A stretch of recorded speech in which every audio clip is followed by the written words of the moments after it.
Hey, what's going on, guys? How's it going? How y'all doing today? Welcome back and whatnot. So this time around, we're talking about scary stories to tell in the dark. And pretty much anytime there's a horror movie that comes out and it's produced by Guillermo del Toro, chances are you got my attention. And that's always half the battle right there, is getting the audience's attention. Now, all you gotta do is keep it. And did this movie keep my attention? Sure, I think it did. I've seen a lot worse movies in the theaters. But by the same token, I've also seen some better ones, so there's also that. But the basic plot of the movie, it's set in the late 60s and it follows a gaggle of teenagers. The movie starts with them playing a prank on one of the school jocks, and then they run away, and then they stumble upon this haunted house, and then they go into the haunted house, they go into a room they're not supposed to, they find a book they're not supposed to read, and then they come out, and then all of a sudden, hauntings happen. So basically, the overall plot of this movie is essentially the same plot as like The Mummy or something like that, which is fine. And the thing about this book is that every once in a while, a story will just kind of write itself, and it has to do with a character that they may or may not know. And then these kids gotta team up together to stop all these scary stories from actually happening. Now, overall, for the most part, pretty solid movie. There was a lot of pretty cool scares in the movie. I liked all the characters. A couple of them were annoying. And there was a few things that felt a little bit paint by numbers, and you could kind of tell what was going to happen next. But the movie did have its own kind of interesting aesthetic because it really did feel like it was made in the 60s and just like it was a part of that era. I guess what this movie most reminded me of, it's like a more horror-oriented version of Super 8, basically. And like I said, some of the scares were good. They had a lot of gross-out scenes, which I was kind of surprised by considering it was a PG-13 movie. The movie did a good job of building tension. I thought a lot of the sound design was really good. I really did not like the ending of the movie, though. The way it was edited felt a little bit weird, like how one scene was progressing and then another scene wasn't, and I thought the acting really wasn't that great, and just the whole ending to the movie, I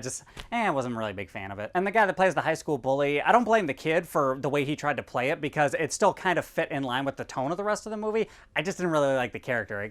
He got kind of annoying after a very short time. And there's also one scare sequence in the movie. It's about 2/3 into it. I thought it really just dragged on for a long time, and it really wasn't that scary, and I didn't really, I don't know, I just got kind of bored with the situation after a minute. And that scene in particular also, I didn't really like the visual aesthetic behind it. I don't know if it was the color palette or just like, you know, what you saw there, but it just didn't work for me. But overall, I liked the tone that they developed, and I liked all the chemistry that they had with the characters because they set that up very, very quickly in the movie. Particularly with one main character, the dynamic that he had with his older sister. I thought they did a good job at that because it's very clear that they like get on each other's nerves like all the fucking time, but at the same time, they still care about each other at the end of the day. And also a lot of the special effects, whether they be practical or CGI, I thought they did a pretty good job with that. I don't remember a whole lot about the music, which is usually a good sign because that means it blended well with the rest of the movie. And they had this whole other dynamic with one police officer in the town, which I thought was kind of cool, but I don't know how well it paid off necessarily. But overall, guys, despite the fact that this movie, there was a lot of things about it that were just kind of like paint by numbers, that were kind of predictable, I also thought it was kind of charming, and there was a lot of really good moments in it. And I hope the director of this movie does more stuff, just maybe try some different concepts in the future. So I think overall, for a score out of 10, I think I'm gonna give it like a 7.3. Not the greatest movie in the world, it's a little bit formulaic, but if somebody I knew was going to see it, I might tag along and go see it again. But anyway, guys, those are my thoughts. What are your thoughts? Have you guys seen this movie? Did you hear about it? Hop in the comments, let me know what's up. Other than that, if you like this review, give me a like, subscribe, share, hit the bell, do all that other YouTube-y type of shit, and I will catch you guys next time.